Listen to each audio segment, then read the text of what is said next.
Okay, we will get going now. I hope everyone can hear me okay. And if you have any issues with connectivity, feel free to send me a message in the Q&A box, and I will try to troubleshoot as I discuss some career management strategies for this crazy time that we live in. So we'll sort of get started with an idea of what we are all about. And Charity Search Group is a recruitment and executive search firm that helps and works exclusively with nonprofit organizations that are looking to hire talented nonprofit professionals, primarily in the fundraising field, but it could be anything else that be a position in a nonprofit organization. I also spend a lot of my time offering career coaching and fundraising training as well for fundraisers that are looking to expand on their skill sets. And I'm always happy to look at anyone's resume or brainstorm ideas as to how to pivot your career or anything else that might be on your mind. Coming from someone who works with multiple organizations on trying to help them find talented professionals. So I have a pretty good idea of what we're looking for. And what makes different from a lot of other search firms, besides the fact that we're all fundraising professionals by trade, so we know the industry as insiders as well as hiring managers. I do pride myself on a very thorough screening of potential candidates as well as organizations. And for me, I really work hard to make sure that there is a good match between the values and the lifestyle, if you wish, and the work environment that candidates are looking for with the right organization to make sure that matches are there for longevity and we address that turnover that is currently sitting at about 18 months in the industry. So here's what we're going to cover today. We're going to talk about current employment trends in the nonprofit sector in the middle of the pandemic. We're going to spend a little bit of time talking about the talent shortage that the industry has been experiencing and sort of why that is and where there might be opportunities for you. Then some short-term outlook of what you should expect in the next 3 to 6 months. And then career management strategies that might help you in every stage of your career, how to find the right cultural fit and getting into major gifts and sort of other pivots that you might be thinking about doing based on the fact that you are maybe in between jobs, and then some practical tips and strategies on how to maximize your job search efforts today. So this is sort of what the market has been looking like in the past 6 months, I would say, and some ideas as to where it's going in the future. In February, I think everyone was sort of going with business as usual for the most part. There was a lot of talent shortage across the industry, particularly around frontline fundraisers, directors of development, executive directors, VPs, and CEOs, and so on. So those were roles that really organizations were struggling to attract a sort of a competitive pool of applicants to look at. And that's very much related to the talent shortage that I'll talk about a little bit.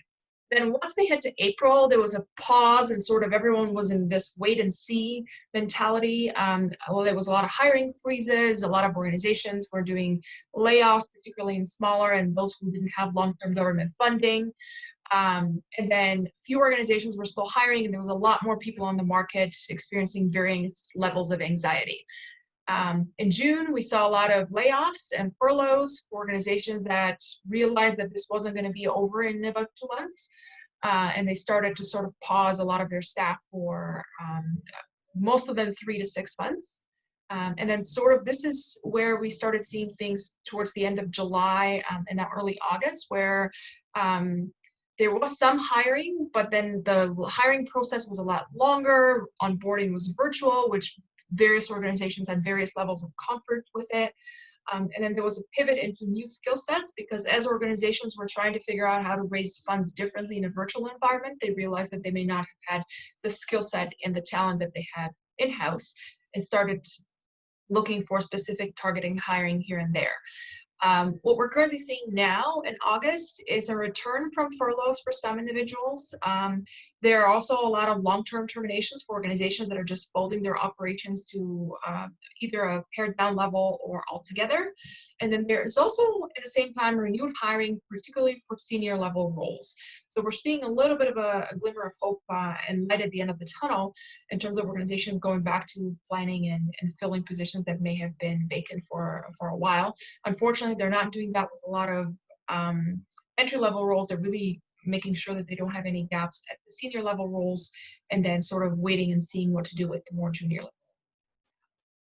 What I anticipate will happen in the next 3 months or between now and the end of the calendar year, I would say a lot of this is going to be survival of the fittest mode for a lot of charities. I foresee that there will be a lot of charities that are going to close, particularly small local ones. There would potentially also be amalgamations between various charities trying to address the same issue in order to save on overhead and sort of amalgamate resources if they don't have a long-term strategy. I think that that's overdue for the industry in general, so I think it could be a good thing.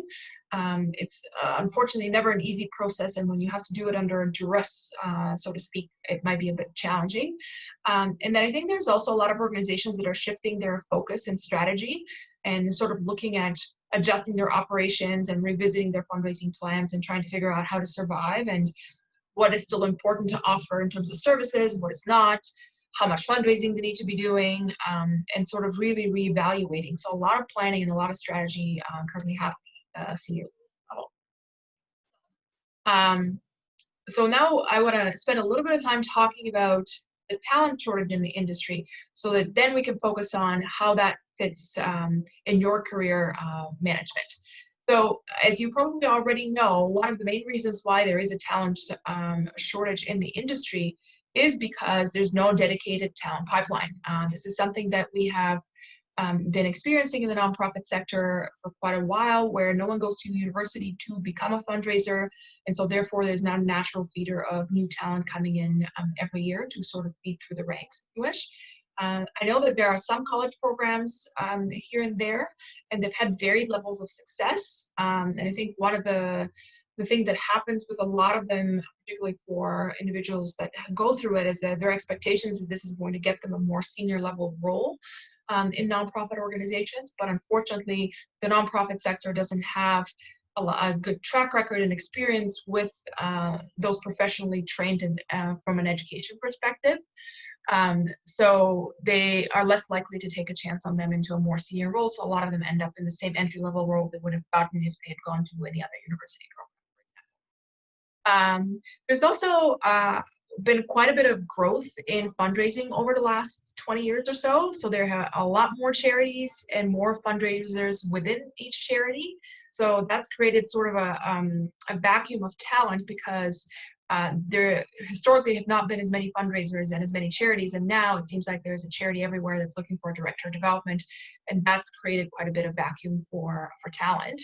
And the other thing that's contributing to this, which I think is really important for you to think about as you are planning your next career move, is the increased specialization within the industry.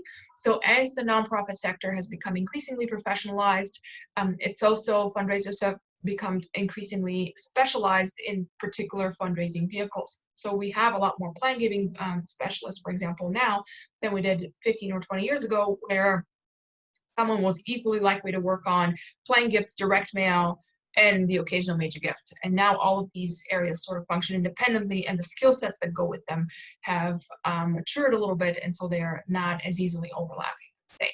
And then the other aspect of this is because this has been an industry that's been growing and increasingly become professionalized, it's a lot easier for fundraisers to transition out of the industry into other for-profit industries, for example, particularly around financial compensation and motivation. So there's a lot more people that are leaving the industry because they're much more competitive on a broader scale than they have been. Those are some of the reasons why, and that will give you an idea of sort of how people are moving along in the industry and what is driving, what kind of positions are currently in high demand. So the consequences that I think some of us have benefited from in this talent shortage has definitely been around increased wages, particularly in large organizations. We're seeing salaries that are not quite as competitive as you would experience in the for-profit sector, but increasingly more and more so.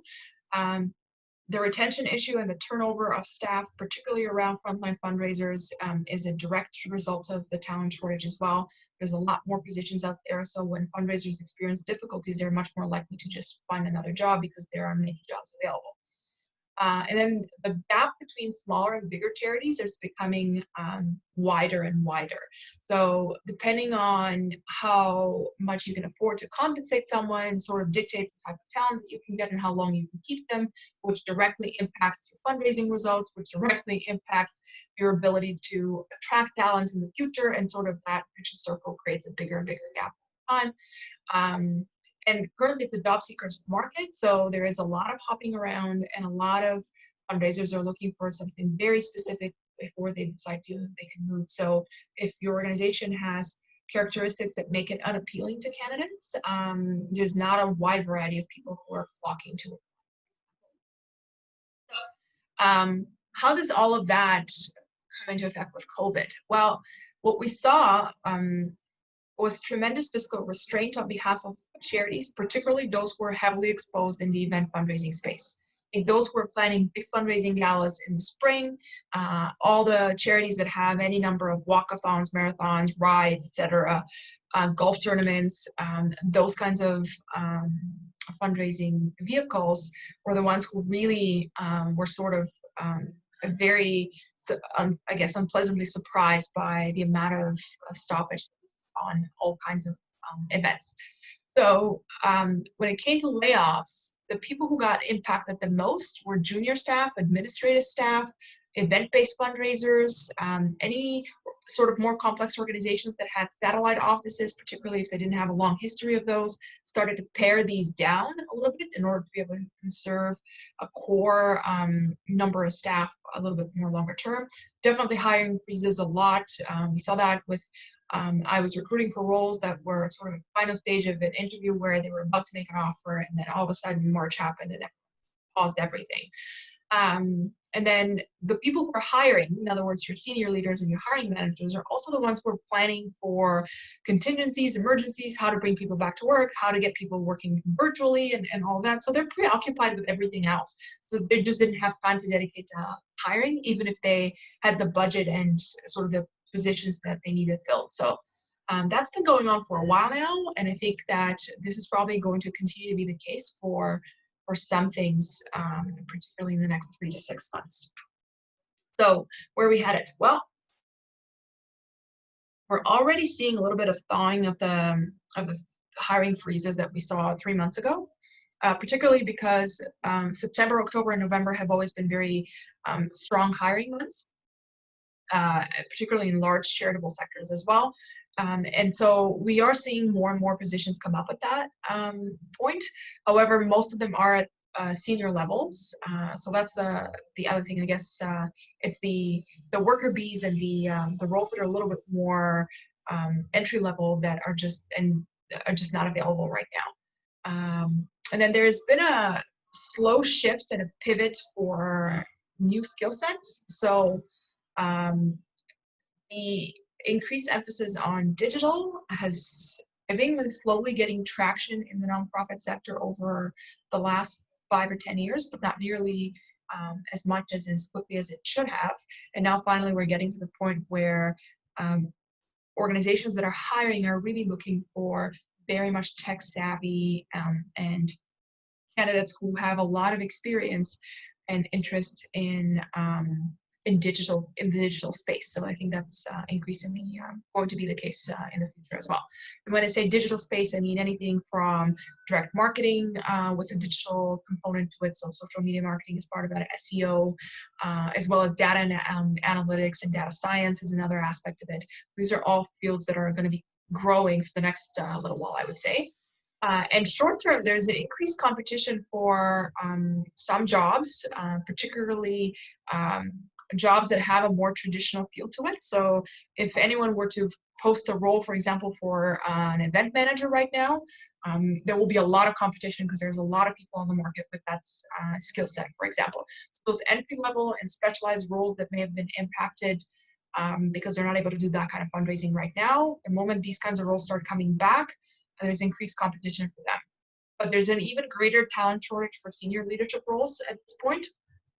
So that's the part that's definitely still very much, I guess, a job seekers market. And that will probably continue to be the case for the next 5 or 10 years, I would say, primarily because there were a lot fewer charities when potential future leaders were entering the industry. And then there was a lot fewer opportunities for promotion because baby boomers had been staying in their roles for quite a bit of time. So now as they start to retire and exit the workforce, there's not a pipeline, a generation behind them to come in and fill all those roles, not to mention the fact that there are now a lot more of those because there are a lot more charity leaders. So it's certainly creating a lot of opportunity. What does this all mean for your career advancement? I think it really depends on where you are in your career. And when I think about sort of different jobs and where you are in your career, these are not necessarily job title related, but there are entry-level roles, there's the generalist and your specialist. These are sort of the associate level roles where you're seeing a lot of people in the first 5 years of their career, for example. And then slowly you have, depending on the size of the organization, there's a wide variety of responsibility between middle management, management, and senior leadership, depending on what organization that is. And then, of course, there is the executive leadership roles as well. So depending on where you are, now we're going to go through some strategies that might help you figure out what your next step should be. So we're going to start with those entry and generalist level roles. And to me, those are roles in like sort of your annual giving coordinator type of role, administrative roles, junior frontline fundraisers, so your development officer roles, event-based fundraisers, and sort of any kind of support role that might be in a nonprofit organization, like your, if you have news management, for example, that would be one, prospect research, and all those. And in a lot of those, I think the strategy really should be to stay with your current employer if you can for a minimum of 2 years. This is not one of those roles that is beneficial for you to continue to hop around from job to job, even if you find those available. So I would strongly encourage, if you currently are with an employer and you haven't been there long enough, to stay as long as you can, so that you can develop that track record of staying power, and you're able to really show progression within a role where you can go from learning curve onto sort of implementing changes and seeing the results and developing strategies and sort of knowing why you do the things you do at a job. I think for these roles, it's really important that you continue to learn new skills and take on additional responsibilities, regardless of whether you're compensated appropriately for them, whether they're in your job title or not. But I find that early on in your career, those extra projects that you do are going to be the learning that you need to do that's going to get you further in your career long term. So I think these are always beneficial. I wouldn't limit yourself to what's in your job description. And then focus on education and credentials. And I'm going to open a bracket here, particularly around things like the CFRE. This is an excellent time for you to be working on these kinds of things, because later on in your career, your needs for education may be different. They may be more around mentorship. They may be maybe more around sort of working groups and communicating with your peers. But early in your career, going to conferences, taking courses, writing the CFRE exam, that's an excellent time to do that, because that's really where you build the knowledge about the industry. And the broader that knowledge is, the more competitive you're going to be on the job market long term. So that would be my career management strategy at this point in your career. And then if you've been furloughed or laid off currently,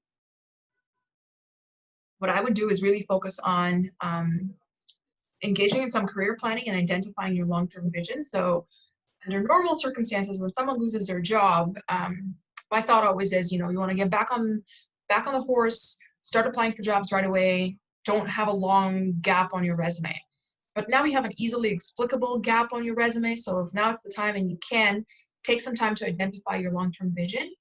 It's really important to do that so that you don't have that knee-jerk reaction to just randomly start applying for every job that you see because you feel like you may not be able to secure a job long-term. Because if you make the wrong decision and you end up in a role that you want to leave 3 or 6 months from now, the risk of that is great, because there may not be any opportunities 3 to 6 months from now, or you may find yourself furloughed or laid off again. So it may be better off to sort of take a little bit of a pause and figure out what you really want to be doing with your career. And I would say carefully research prospective employers. We'll go over some questions you want to ask during interviews and some information you really want to pay attention to. But it's really, really important that you find ways to differentiate yourself. And researching your employers is one of those ways, because there's going to be a lot of people on the market that look just like you, who are going to be applying for these kinds of jobs. And when I really mean that when I say they're just like you. I'm currently recruiting for a role where in the past 3 days I've interviewed 5 people who have the exact same background in terms of organizations they've worked for, projects they've worked on, and sometimes even to the type of fundraising they have done. So it's very hard to differentiate at that level. And if you've not done enough research on the potential employer, if you've not figured out what makes you different than anybody else besides the fact that you've done all these things, it's hard for a potential employer to pick you over somebody else who looks just on paper. And then keeping in mind that if this is the point where you've decided that you want to pivot your career and go into something completely different than what you're currently doing, this may take a little bit longer. And you need to be very strategic because you may not be easily able to transition into something that may be complementary to your skill set, because there are a lot of people with background in that new area for you that are already applying for those jobs, and organizations are always going to pick the person with more experience related. I'm not saying it's impossible, it just needs to be strategically planned out, and it will take longer to do it. So if you are a specialist, and what I really mean for that is sort of your major gift officers, your plan giving officers, and sort of it could even be digital communications or database analysts. So anybody that sort of is in a role that requires a minimum of 3 years of experience, for example, and you're doing something quite specific in your job. You really need to upgrade your toolbox with complementary skill sets. So try to think of other things that you could be doing and other kinds of fundraising that you haven't been exposed to. For example, if you're major gifts and you've never done any plan giving, then you definitely want to get some experience doing that, or some learning opportunities there. Vice versa, if you're in plan giving, you've never done major gifts, you really want that to be the case. If you're in annual giving, for example, and you've never done any one-on-one work, that's a good opportunity to do that. If you're in digital communications, but you haven't done a lot of stuff in print, for example, or data analytics, this is a good time to complement all of those and invest in some learning. This is because a lot of charities are cutting down staff, that doesn't necessarily mean that the work that staff was doing has just disappeared. So this is a good opportunity for you to take on additional responsibilities and perhaps try on some special projects, because organizations are a little more likely to pick up pilots and let you try some things on, because there may be some things that you couldn't do that are part of your job. So this could be a nice complement. But this is very important. So if you can, I would do that, and I would do the work first before worrying about whether you're getting compensated. And then try to pivot after 2 or 3 years into something completely different if you can. Particularly if you're in roles where you're not seeing a lot of long-term planning that you could do. So, I like any aspect of a nonprofit organization. I think that every person that works in a nonprofit brings value to the mission of the organization in different ways. However, the reality that we live in is that when it comes to your vice presidents and your senior leaders and your CEOs, if you look at their background, they tend to come from very sort of defined background. So usually in a non-profit organization, your vice president or your CEO would have a strong background in major gifts fundraising, for example. Occasionally, that could also be finance and administration. Even less occasionally, it could be communications, but it's almost never operations, for example, or annual giving, for example, or events fundraising. So if your aspirations are to be a CEO of an organization one day, and you don't necessarily have a lot of diversity in your background, this is a good time early on in your career to try and do something different for 2 or 3 years. You can always go back to your original specialty, whatever that is, but try not to silo yourself and sort of have a very linear progression of jobs where you're as a development officer, and you work on gifts under 5,000, and then you become a senior development officer, and you work on gifts under 50,000, and so on and so forth. Well, that's good, and you're showing sort of progression upwards, but it doesn't show for a very diverse skill set. So sometimes it's better to sort of sidestep your career to go back into a more senior role, because the more senior the role, the more comprehensive that portfolio of programming that you need to work on. So having had a little bit of experience in different things is very helpful at this point. If you've been furloughed or laid off at this point, I would really spend a lot of time on networking virtually with your network with potential sort of employers. It could be colleagues across the industry. Consider volunteering your expertise to organizations that may not be able to afford paying you right now, but maybe in a position to do so 3 or 6 months down the road, and that may be a very easy transition for you. So that's something that you might want to consider. And opt for lateral moves over promotions. If you hold out and you wait for that middle management promotion, uh, it may take longer to do that, and it may not be the best time to be able to transition into a management role, because a lot of the support that you would need as a new manager may not be available to you that quickly. So keeping that in mind, you might want to move laterally to something that's you're fairly competitive as a candidate, and it may be very similar to what you're currently doing. So I would do that over moving into a role that's completely different for you right now, because it may not be the best experience because the support that you normally have may not be there. If you're in middle management and management, and again, there's a wide variety of roles that can fall into those buckets depending on the size of the organization. I would advocate for job title changes, and the higher the better. And if you want to know how to do that, feel free to connect with me afterwards, and I'll give you the exact wording and scripting that you need and how to approach your manager to have that conversation. Ask for staff management responsibilities if you don't already have those, and lead special projects and campaigns where you can really speak to where you played a pivotal role and you brought a team together and you managed them. And it doesn't have to be a big project. It doesn't have to be sort of direct management. It could be a project where a whole bunch of people come together, as long as you can speak to the role that you played and really engage in some strategic planning. That's you're in fundraising, this is a time where you really want to be working on large gifts. And I would say the $100,000 plus threshold is very important, because this is where this is a threshold that differentiates a lot of fundraisers that work for smaller charities and sort of work on gifts that are fairly, even though they're still major gifts and they may take 18 to 24 months to develop, they're a little more transactional. But once you look into gifts of over 100,000, over $1 million, those are much more transformational and a little bit more complex to work on. So being able to dabble in those a little bit is going to be very beneficial for your career in frontline fundraising, for example. So if you're in these roles and you're currently finding yourself on the market, I would really emphasize and focus on leadership training and management skills, because one of the challenges about being in fundraising, for example, is that when you get to the point of being promoted to your first management role and you have to manage staff, you've been promoted because you've been a great fundraiser, and now all of a sudden you have to completely change your skill set and be a great manager. And most of the time, you also still need to continue to be a great fundraiser. And those two, when you have to sort of balance those two, it can be very challenging. And a lot of fundraisers don't spend a lot of time honing their management skills because they're just so busy meeting with donors all the time.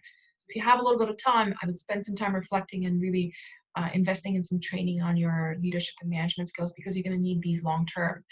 Get in touch with recruiters like us that may help you with potential roles that are out there, and we tend to know who's hiring and about to hire because we have a pretty good idea of sort of who's in certain roles and for how long and whether they're itching to move or not. Network with potential employers, and you have to be a little bit more flexible on titles these days. They don't mean much to begin with, but don't be afraid to apply. If you are, let's say, a director and you see a role for a manager, don't be afraid to apply for it. It's not going to look like a step down because we're in the middle of a pandemic, so people, and probably you can get yourself back onto a director level role in 6 months and get much over titles, for example. So if you're in senior leadership roles, your strategy at this point should really be to discover your values and your personal goals, to upgrade your skill set, particularly around leadership skills and strategic planning. You might want to engage an executive coach. I'm a huge proponent of that. It did wonders for my career, for example. And really understand the type of leader you are and the type of impact that you have on organizations. And you need to pay attention to your professional reputation, because these roles don't come by very often under normal circumstances. And once you've had a long experience and long career in nonprofit, it's not the largest kind of industry. So a lot of people know each other, and you don't want to sort of the impression that you've made in particular jobs will stay with you even if it's no longer applicable 10 years down the road. So really pay attention to your professional reputation. It's really important at this. Okay.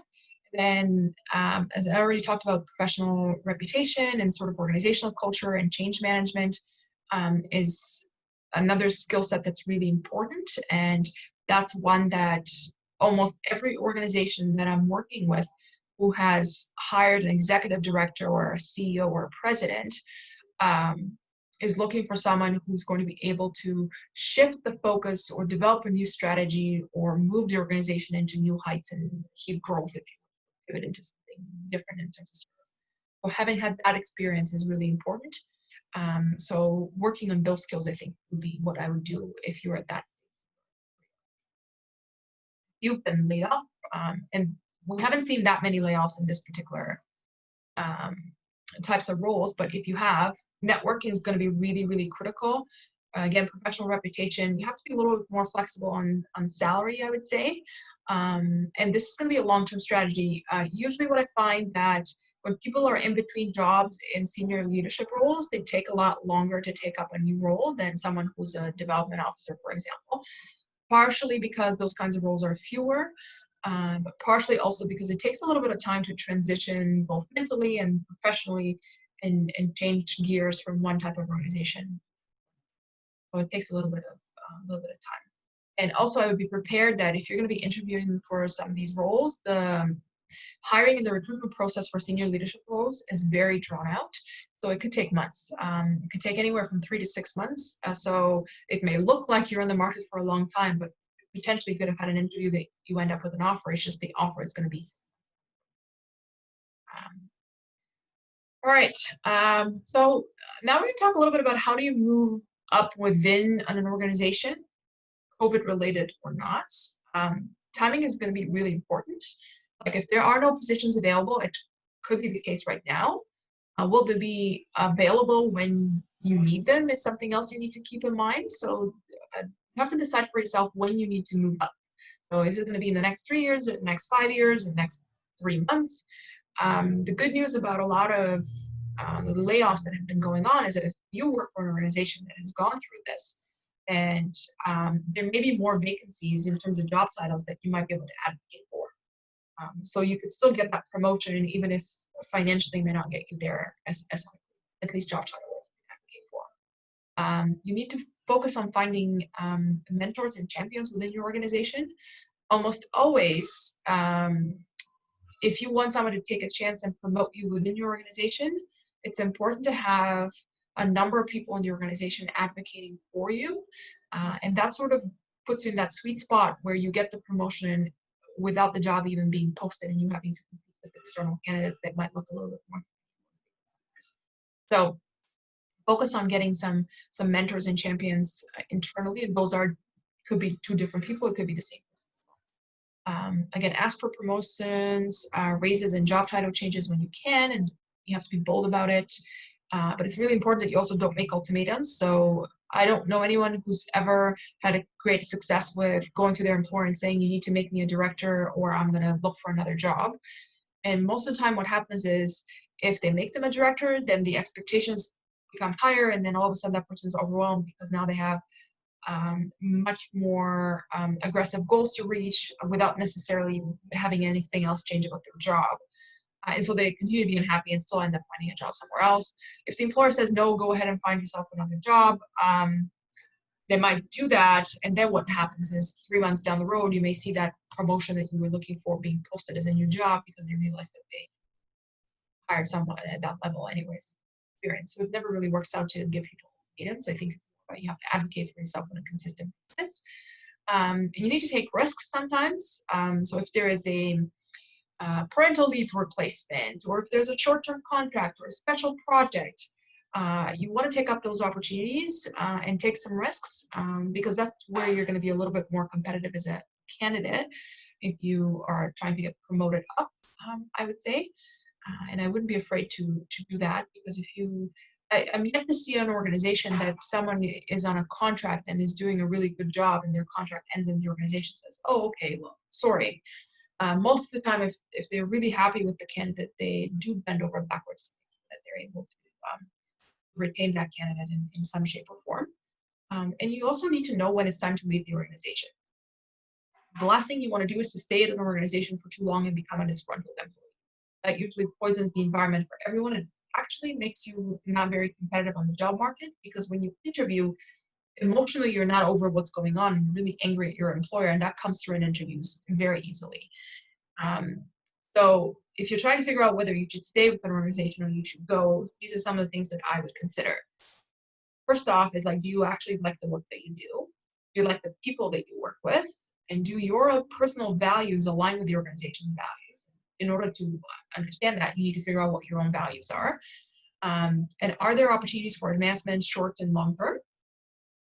Sometimes you need to ask that question point blank from your leaders. Sometimes you can kind of figure out where the organization is going. And then, are you looking to pivot into a different field altogether? And then, how stable is your employer and your role? So you need to get into the habit of reading the financial statement of your organization, understanding how much money they have in reserve. That will tell you sort of the longevity of your organization. You can also figure out sort of what are the main drivers of revenue and services for the organization. That will give you an idea of where you fit in a particular role. Okay, so now I want to talk a little bit about the cultural fit. This is really important because this is where particularly people early on in their career end up going back on the market too quickly and then sort of tarnishing their resume, which takes then years to recover from. You really need to know yourself first and foremost. I think I like the Chinese proverb of, and I'm trying to remember exactly how it goes, but knowing others is intelligence and knowing yourself is wisdom. So really understanding what your values are, what your expectations are, and what your needs are as well is really important, because if you don't know what those are, it's going to be hard for you to figure out what the right organization is for you. And then you need to do your research. You need to interact with an organization a little bit. So if it's one that you're really passionate about and you really want to go and work with them, go attend one of their events, make a $5 or $10 donation, see how they treat you as a donor, follow them on social media, and read up a little bit on their leaders and sort of hear them speak when they are in like public engagement forums and professional development. And then that will give you a pretty good idea of whether that's the right organization for you or not. Look at the track record of leaders in the organization. When have there been leadership changes? What's the retention of leaders? Leadership changes are not necessarily good or bad on their own. It just indicate a different kind of work environment. Most of the time, when there's a leadership change, particularly at the senior level, that also implies a level of anxiety in current staff and a change in strategy and direction. So that just means there's a lot more ambiguity. And if you're the type of person that thrives in that kind of environment and likes to take up new opportunities, that's a good time to be in that kind of organization. But if you kind of like things to be stable and you kind of want to know where you're going 10, 20 years into the future, that may not be a good environment for you short term. You really need to pay attention to the organizational priorities and strategic plans for an organization. So doing a little bit more research around that would give an idea of where they're going and will indicate the importance of your role there as well. And then interacting with some staff and sort of going to those kinds of events and whatnot will give you a pretty good idea of what their stated values versus their lived values are. Because I've interacted with organizations where one of their values would be innovation, and then it turns out to be the most bureaucratic and sort of by the book type of organization where creativity is really, that's not just an environment that they could handle a lot of that. So just because there's a shiny word that they put as their value, I think it's more important that you find the proof in specific things that they have done as to whether that's their lived value as well. What's their fiscal outlook? I think that's always important to look at, particularly for senior level roles. And this is, COVID has sort of shown a light on all kinds of inequities in the world, and it's really made it obvious when organizations are not in a good fiscal position, be it because they were ran badly or because they've struggled for a long time. But this is a good time to evaluate this because it's really important. A lot of this, the layoffs that we're seeing are from organizations that really were sort of living, year to year without a lot of reserves, without long-term outlook, and sort of things may have happened where one donation doesn't come in and all of a sudden a whole bunch of the dominoes fall. So making sure that an organization is financially stable is really important. That's not a large organization versus a small organization conversation. That could be anything. Like I've seen large organizations that have been in deficits for years, and I've seen small organizations that have like 6 years reserves. So it depends on how the history of it and how they generated revenue in the past.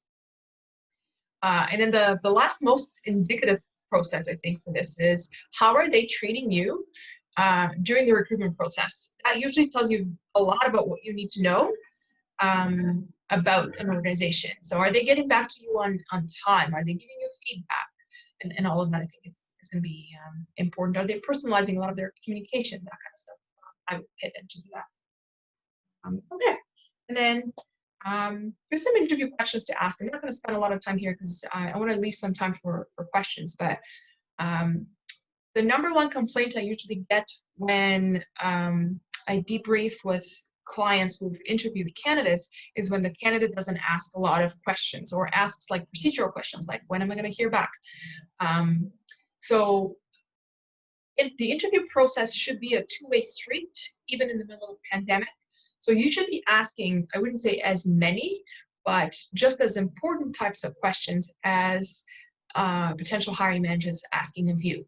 So get into the habit of having a lot of sort of insightful questions that you can ask, particularly around leadership and management style, the history of the role, sort of what you can probe on their values based on giving them a situation and asking them how their organization would approach this. It's a good time to do that now. It's sort of like, how is your organization approaching accommodating your staff during a pandemic? And that will give you some ideas as to how they go about things. How do they handle conflict? And that's a question that a lot of leaders sometimes shy away from, and that will tell you a lot about how an organization is run as well. And my favorite one is, when was the last time there was a major change culturally or strategically? And that will give you an idea of how receptive that organization is to change if you're looking to bring about new ideas and to go after. Okay, so what I can talk about pivoting into major gifts for a whole other session altogether, and if that's what you'd like to do, let me know and I'm happy to put it together. But my short advice for pivoting into major gifts is pivot early.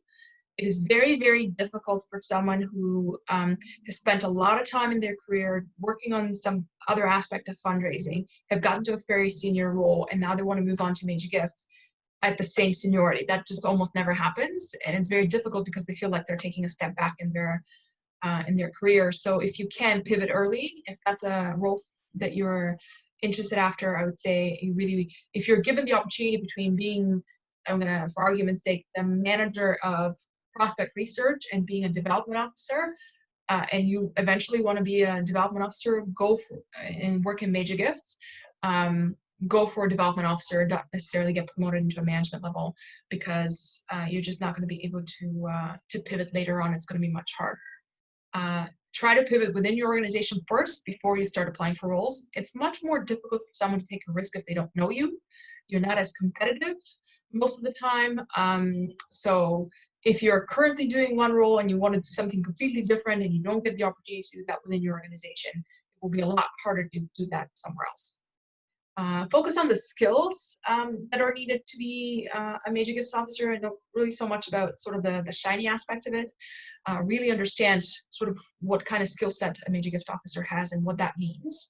And understand the key skills required for the role, and sort of identify how you're going to transition and what you're going to need to work on. So when I was transitioning myself from annual giving into major gifts, for example, many moons ago now, I knew that the one skill set that I was missing from the whole thing, so it wasn't communication skills, it wasn't presentation skills, for example, or being goal-oriented.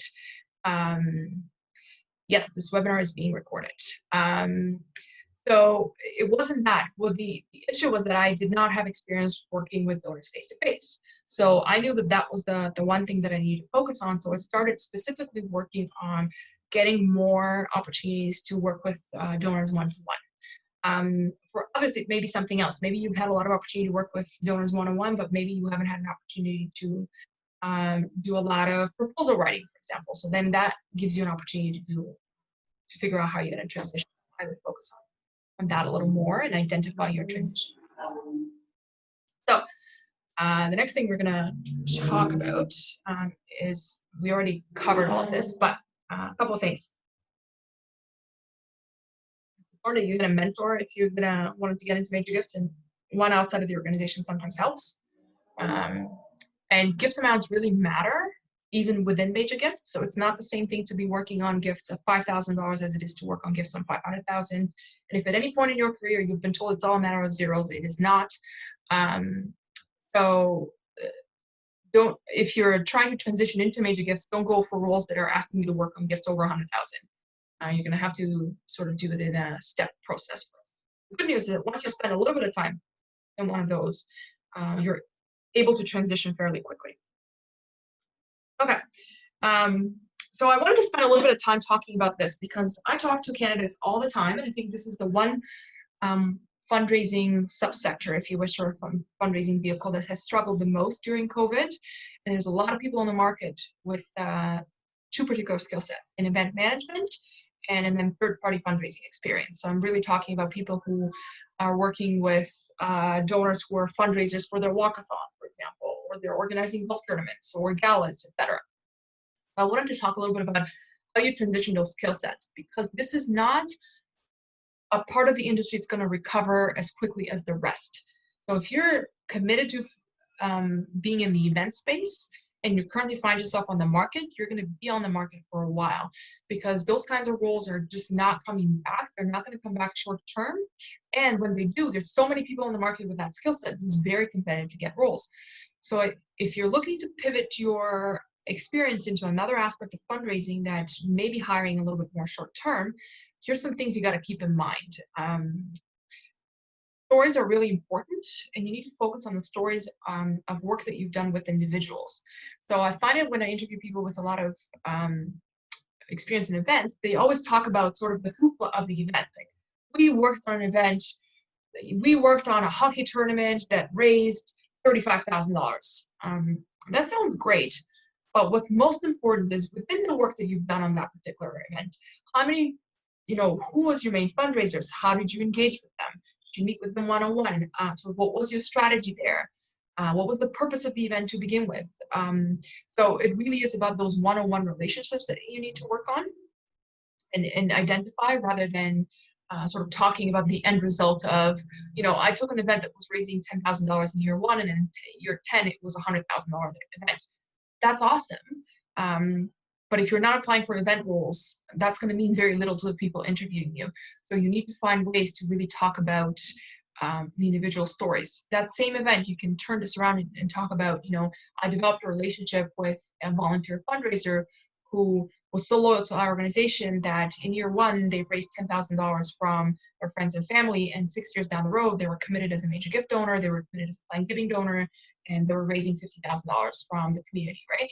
That's a one-on-one story that sounds a little bit more like major gifts than it does like third-party fundraising. And the strategy piece is really important. So if you are, and I've worked with a lot of senior leaders who just show up at events and sort of they like the fact that it's an event and everyone sort of feels warm and fuzzy about it. But there's a very big difference between that and the strategy that goes behind why every part of the event is the way it is. Why the speaker is a speaker that is, for example, and who's sitting next to so-and-so at the table is really important. So being able to communicate your role with this is going to be really important, because it's the strategy behind fundraising events that matters much more than the actual event itself and the logistics around whether it was a golf tournament or a hockey tournament, a gala.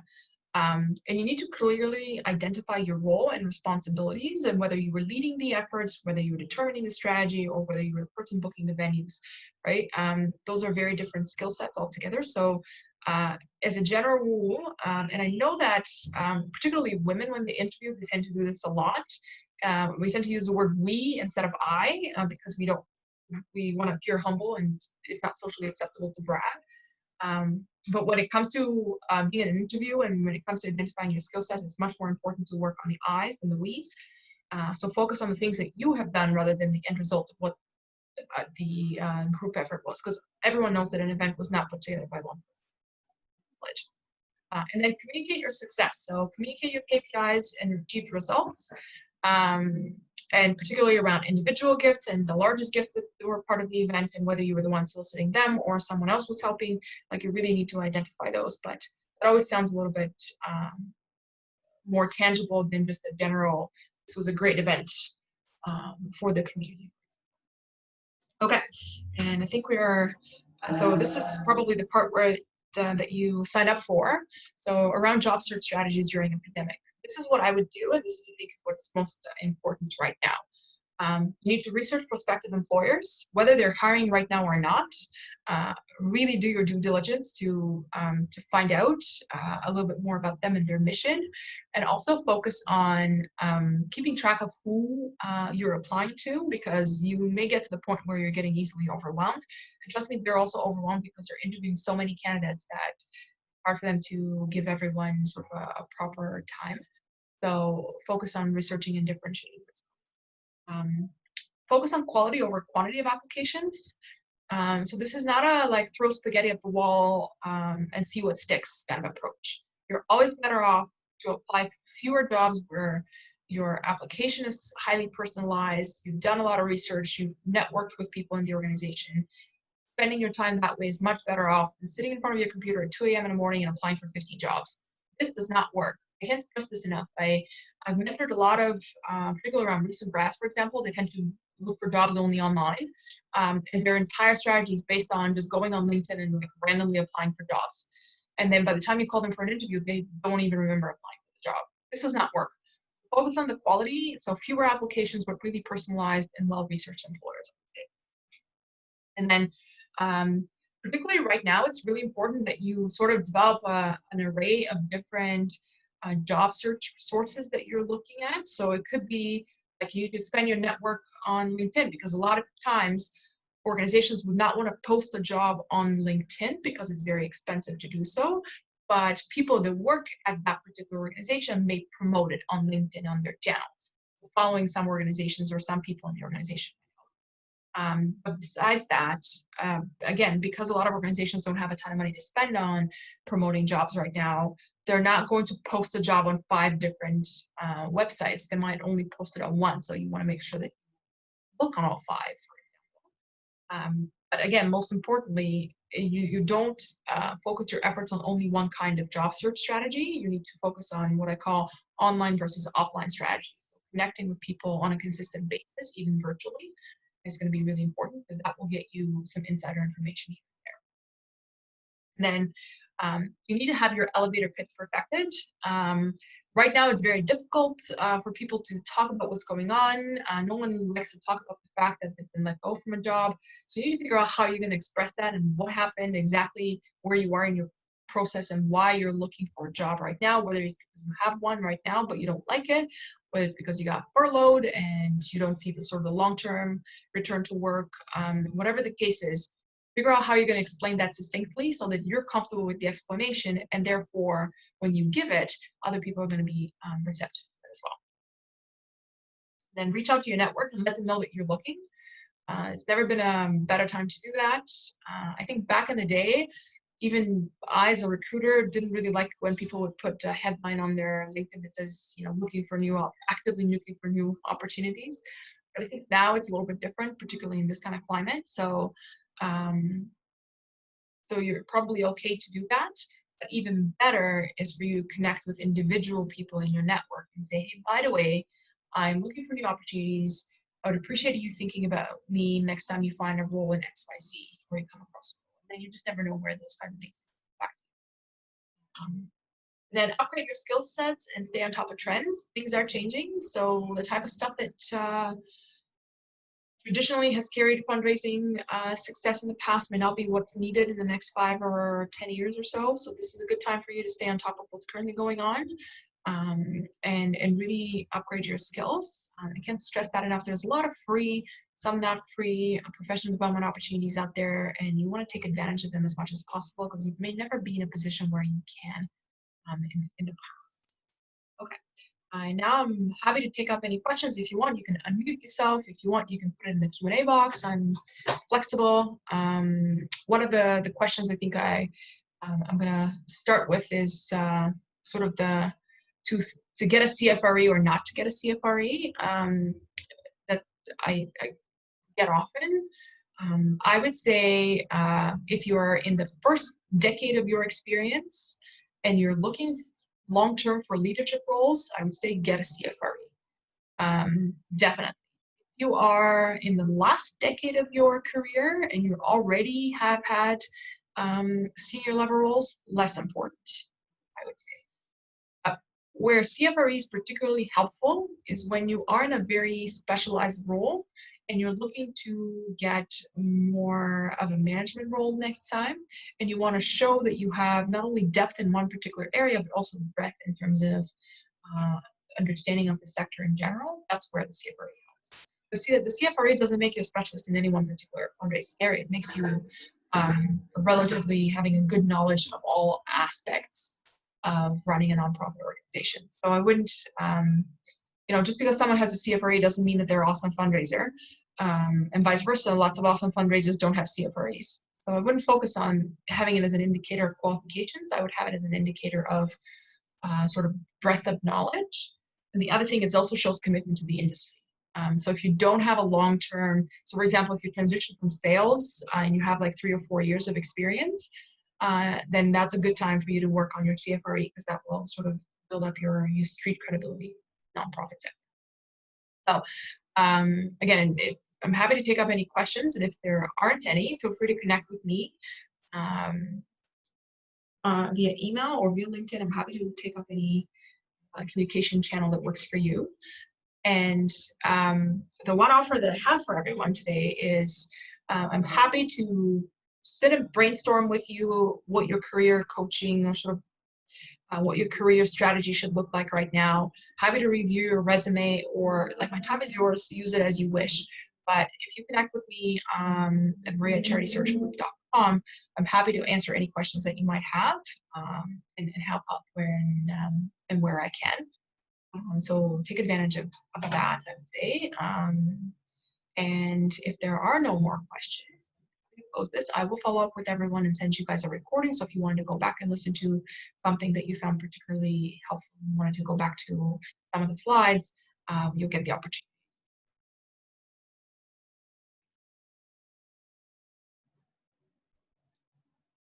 All right. Thanks, everyone.